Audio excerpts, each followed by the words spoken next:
오늘 우리에게 주신 하나님 말씀 함께 봉독하겠습니다. 누가복음 2장 6절에서 7절 말씀입니다. 누가복음 2장 6절에서 7절 말씀, 제가 가지고 있는 성경 신약 89페이지에 있습니다. 살아계신 하나님 말씀을 봉독합니다. 거기 있을 그때 해산할 날이 차서 첫 아들을 낳아 강보로 싸서 구유에 누였으니 이는 여관에 있을 곳이 없음이로라. 아멘. 구유에 누이신 아기 예수라는 제목으로 여러분들과 함께 성탄절 메시지를 나누겠습니다. 어디를 갔는데 굉장히 낯선 느낌을 받고 내가 여기 잘못 왔나? 라는 생각이 들 때가 있습니다. 언제입니까?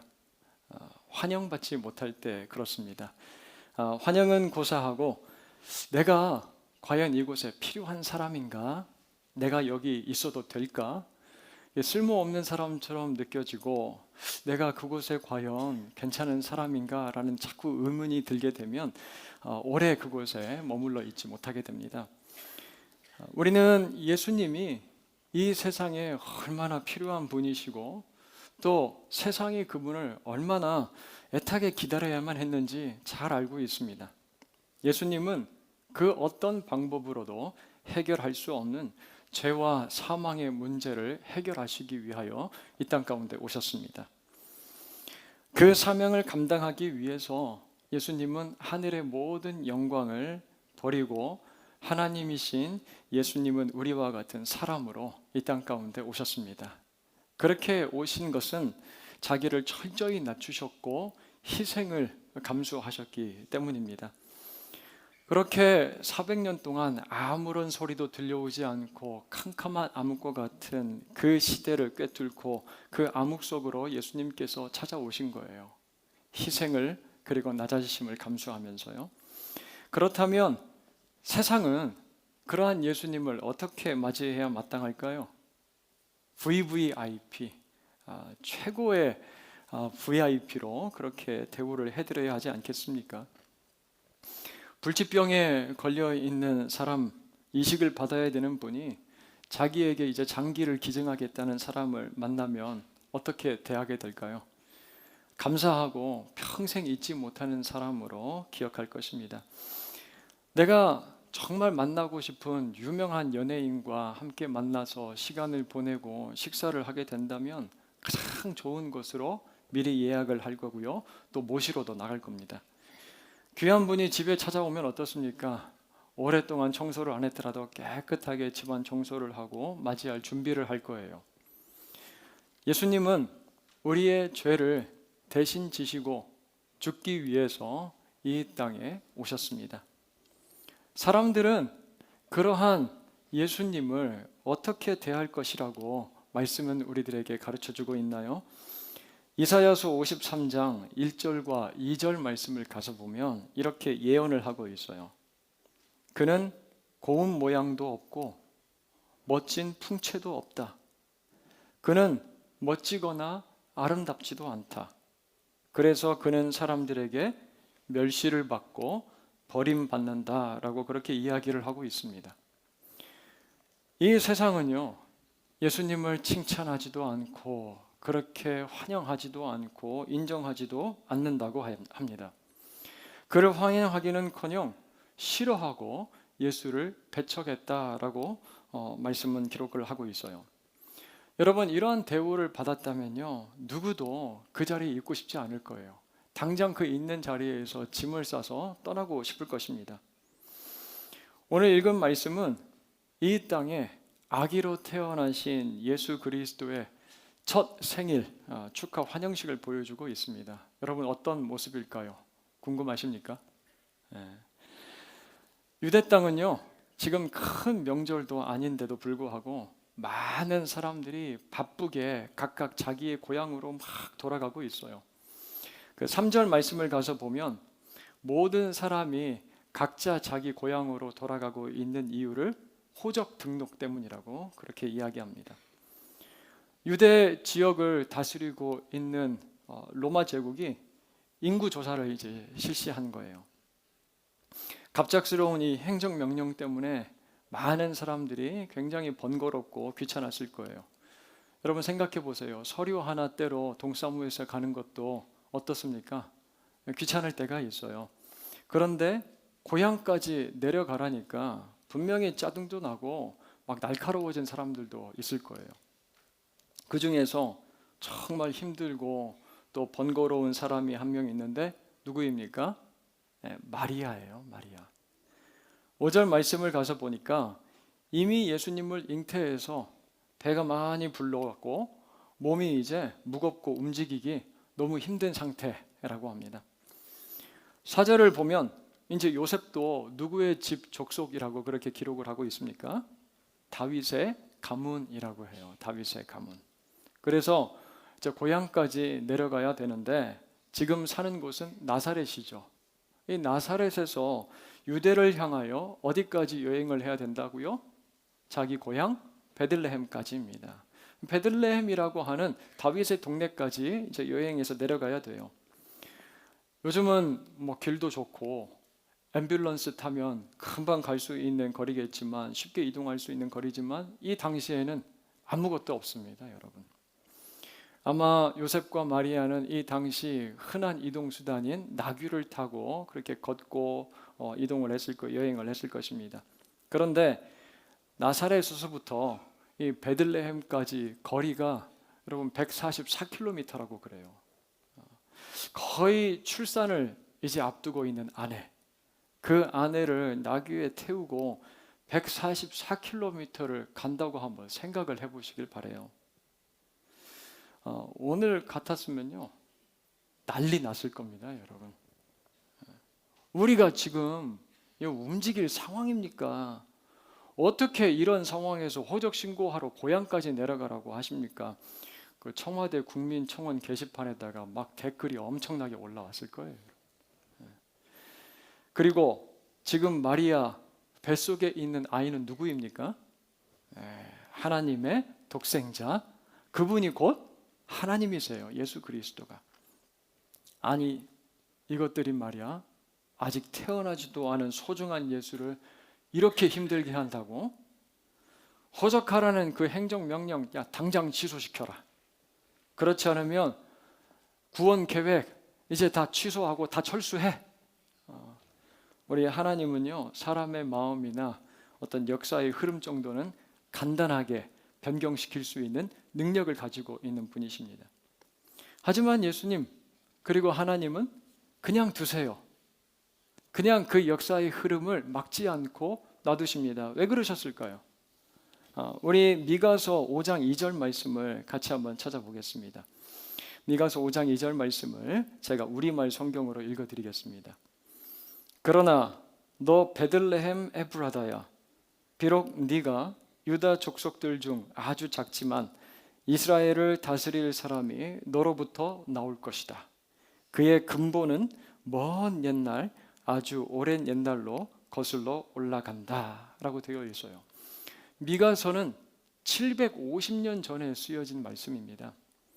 그렇게 예언된 미가서, 예수님께서 지금 어디에서 태어나실 것이라고 말씀을 하고 있습니까? 베들레헴이에요. 베들레헴입니다.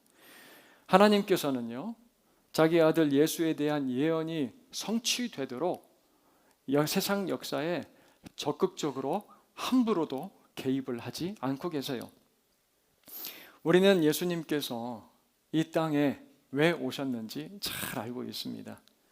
처음에도 언급한 것처럼 우리의 죄를 대신 지시고 죽기 위해서 우리 예수님 이 땅에 오셨습니다. 우리는 예수님 때문에 크리스마스 참 기쁘고 행복합니다. 즐겁게 예배를 드립니다. 하지만 자기 아들을 보내신 하나님께 이 크리스마스 성탄절은 어땠을까요? 고통스러웠을 거예요. 마음 참 아프셨을 겁니다. 하지만 예수님을 이 땅에 보내는 일에 하나님은요 어떠한 실수도 용납하지 않으십니다. 우리를 사랑하셔서 아낌없이 자기의 독생자 예수 그리스도를 보내어 주십니다. 그 계획을 취소하지 않으세요. 그 분명한 증거 중에 하나를 오늘 말씀에서 우리가 발견하게 되는 겁니다. 하나님은 예수님을 어디에서 태어날 것이라고 말씀을 하셨고 또 그대로 성취를 하시고 이루십니까? 베들레헴 땅이에요. 베들레헴 땅. 여러분, 예수님은 성경이 약속한 대로 우리를 위하여 이 땅에 오신 다윗의 자손 메시아 그리스도라는 사실을 꼭 이번 성탄절 기억할 수 있게 되기를 간절히 소원합니다. 플로이드 해밀턴이라는 학자는요, 기독교 신앙의 기초라는 책에서 구약 성서 안에는 예수님으로 성취된 예언이 무려 332개가 있다고 그래요. 예수님으로 인해서 성취된 구약의 예언이 무려 332개나 된다고 합니다. 그중 대표적인 것이 여자의 후손으로 태어남, 처녀가 잉태하여 낳은 아들, 아브라함의 자손, 그리고 오늘 말씀처럼 다윗의 고향 베들레헴에서의 탄생입니다. 여러분. 성경은 우리를 위하여 이 땅에 오신 예수님이 하나님의 분명한 아들이시고 우리를 죄에서 구원하시기 위하여 이 땅 가운데 오신 그리스도 메시아라는 사실을 분명히 증거하고 있다는 말씀이에요. 우리 함께 사도행전 4장 12절 말씀을 같이 한번 읽도록 하겠습니다. 베드로가 성령 충만해서 외치는 설교의 메시지예요. 사도행전 4장 12절 말씀 함께 읽습니다. 다른 이로서는 구원을 받을 수 없나니, 제가 읽겠습니다. 천하 사람 중에 구원을 받을 만한 다른 이름을 우리에게 주신 일이 없음이라. 아멘. 성도 여러분, 오늘 우리가 성탄절 기뻐하고 찬양을 올려드리고 영광을 올려드리는 분은 오직 한 분, 예수님 뿐이라는 사실을 여러분들 꼭 기억할 수 있게 되기를 주님의 이름으로 축원합니다. 하나님은 예수 그리스도 외에 어떠한 다른 이름도 우리에게 주지 않으셨습니다. 오늘 성탄 우리를 구원하시고 우리의 왕이 되기 위하여 오신 오직 한 분, 예수님만을 만나는 저와 여러분 모두가 되기를 다시 한번 주님의 이름으로 축복합니다. 이제 예언의 성취로 베들레헴에서 태어나게 되신 아기 예수님, 그런데 어떤 방식으로 태어나시는지를 여러분들 한번 지켜보세요. 6절 가서 보니까 해산할 날이 찼다라고 합니다. 이 언급은 예수님이 우리와 똑같이 출산의 고통으로 태어나셨다라는 거예요. 제가 아는 집사님 한 분이 굉장히 이제 힘든 곳에서 군복무를 하셨나 봐요. 그래서 입을 열면 늘 자기 이제 군 생활을 어떻게 하셨는지 꽤 길게 얘기를 하십니다. 꽤 길게 얘기를 하세요. 그렇게 이제 길게 얘기를 하고 계시는데 옆에 앉아 계시는 부인 집사님께서 갑자기 이렇게 딱 한마디 하시는 거예요. 애는 낳아 봤어? 조용해졌습니다. 네, 한참 군대 얘기를 하다 조용해졌어요. 예수님은 하나님이 미리 마련하신 특별한 산부인과에서 무통분만하지 않으셨습니다. 여러분, 우리와 똑같은 사람으로 고통 가운데서 출생하셨어요. 그렇게 태어나신 예수님 7절을 보니까 강보로 쌓여서 어디에 누웠다고요? 구유입니다. 구유예요. 여러분, 예수님은요 깨끗하고 화려한 여관이나 어떤 호텔 스위트룸에서 태어나질 않으셨어요. 산부인과 VIP 병실에서 예수님 태어나질 않으셨습니다. 사람들이 모여들었어요. 굉장히 복잡한 베들레헴 동네의 길을 마리아와 요셉이 걷고 있습니다. 둘이서 걷고 있어요. 그런데 마리아가 점점 산통을 느끼기 시작합니다. 도저히 이제 마리아 걸을 수가 없는 상태예요. 여보, 안 되겠어요. 이제 더 이상 걸을 수가 없어요. 아이를 낳아야 될 것 같아요. 위급한 상황 속에서 요셉은요 여기저기 애타게 여관들을 찾아서 막 뛰어다닙니다. 혹시 이곳에 머물 수 있는 빈 방이 있습니까? 다른 또 여관에 들어가서 또 문을 두드립니다. 혹시 이곳에 빈 방이 있나요? 하지만 가는 곳마다 다 방이 찼다는 매정한 답변만 돌아옵니다. 문을 닫아요. 그러다가 한 여관 주인이 마리아와 요셉에게 이렇게 이야기합니다. 혹시 우리 뒤뜰에 있는 마구간이라도 괜찮다면 그곳에 머물 수는 있을 텐데 그곳에 머무르시겠습니까? 그래서 요셉과 마리아 어디에 머물게 됩니까? 짐승들을 가둬놓는 마구간이에요. 그리고 그곳에서 아기 예수를 출산을 하고요. 어디 누일 곳이 마땅치 않아서 가축들의 여물통인 구유에 집을 깔고 그곳에 아기 예수님을 두었다라고 합니다. 저는 이 본문을 읽을 때마다요, 연극 한 편이 생각이 납니다. 빈방 있습니까? 라는 연극이에요. 혹시 보신 적 있을지 모르겠습니다. 미국에서 실제로 있었던 이야기를 극화한 작품이라고 그래요.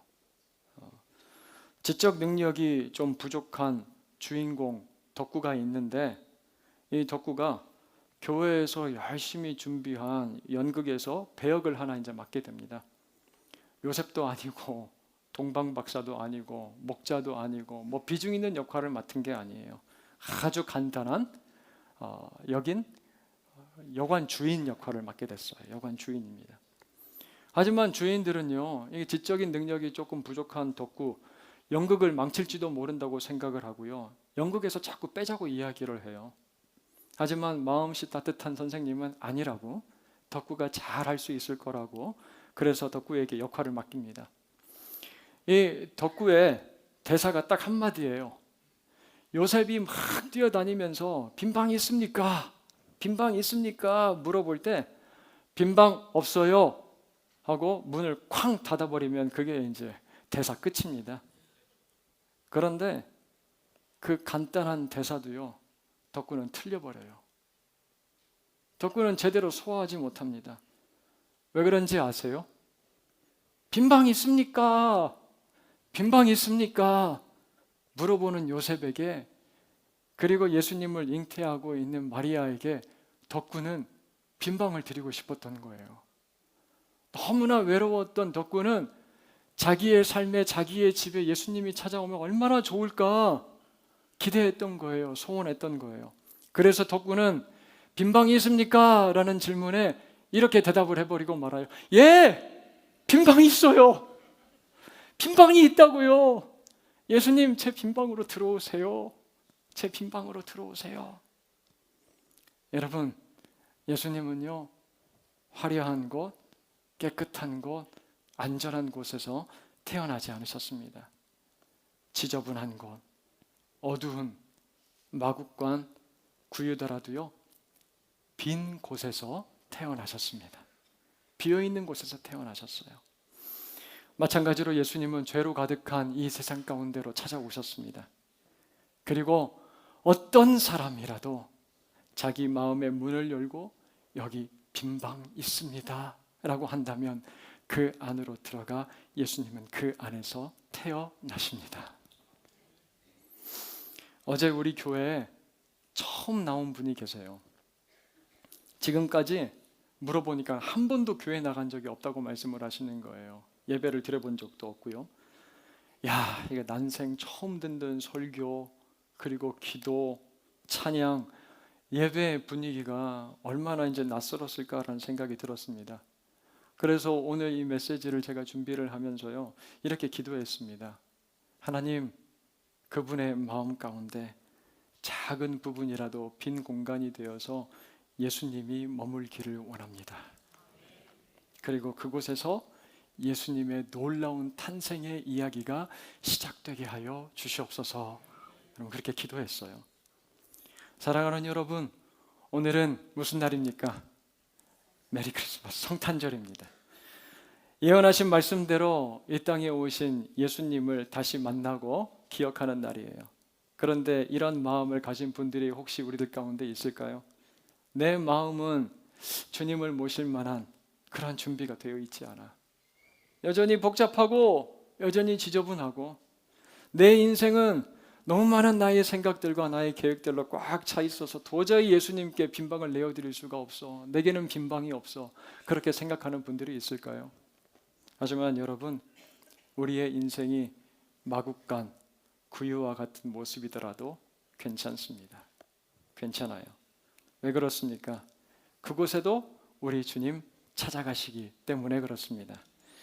오늘 여러분들의 마음을 조금이라도 열어서 우리 주님 누우실 수 있는 빈 자리를 내어드리시기를 바랍니다. 그렇다면 그곳에서 우리 주님은 분명히 태어나실 것입니다.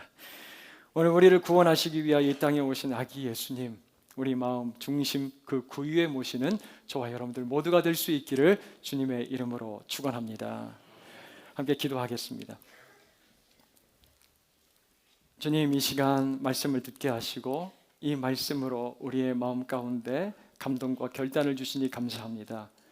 복잡하고 꽉 차 있고 그리고 어지러운 나의 마음이지만 말 구유와 같은 그리고 마구간과 같은 그러한 모습이지만 하나님, 내 마음의 한 부분 열어 주님께 드립니다. 그곳에 주님 들어와서 하나님 머무시고 나의 삶, 나의 삶을 변화시켜 주시옵소서. 하나님, 그렇게 주님 만나는 오늘 성탄절 될 수 있도록 주여 우리 가운데 은혜를 더하여 주시옵소서. 감사합니다. 예수님의 이름으로 기도드리옵나이다. 아멘.